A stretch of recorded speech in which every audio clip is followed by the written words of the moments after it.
Order number 4, reiterating the strict enforcement of Ordinance number 8772 entitled Motor Vehicle Modified Muffler Noise Regulation.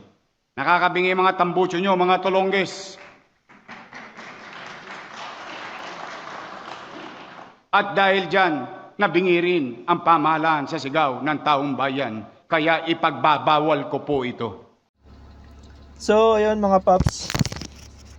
Pinag-utos nga ni Isko Moreno o Yorme ang mahigpit na pagpapatupad ng batas o ordinansa sa lungsod ng Maynila tungkol sa open muffler. At ito nga ay ang City Ordinance number 8772.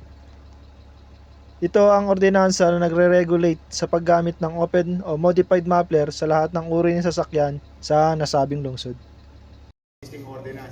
So mga paps, matagal na pala itong ordinansa sa Maynila nung nakaraang termino pa ni Yorme.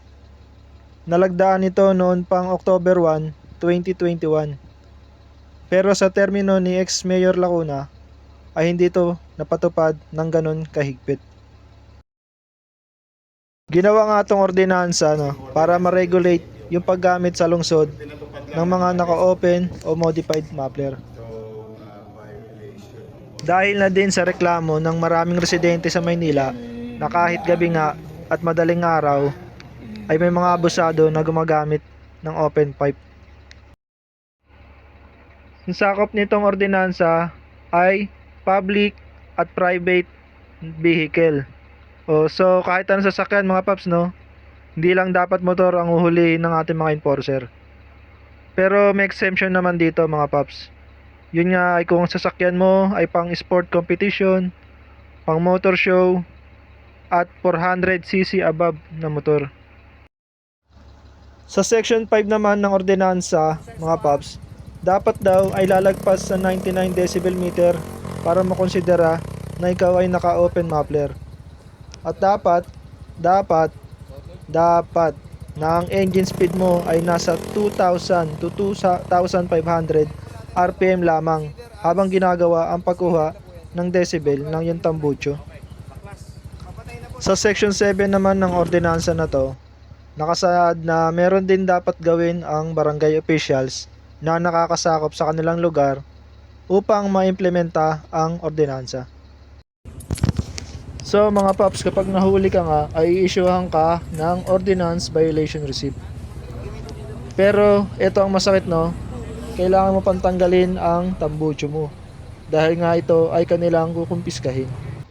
So ang ending, wala ka ng tambucho at maaari nga na mas umingay pa ang motor mo habang bumibiyahe. So mga paps, wala naman sinabi dito na kukumpiskahin yung muffler mo.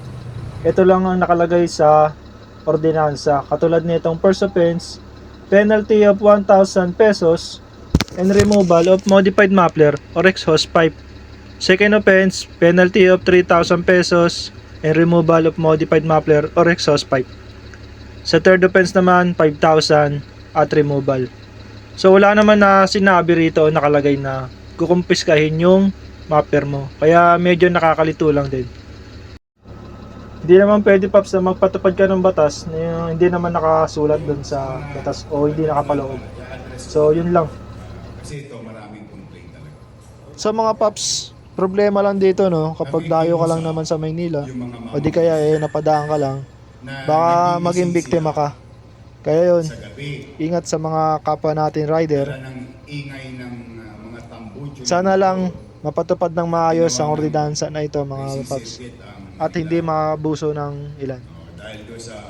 So yun lang mga ma'am, sir, mga paps, salamat. Ingat.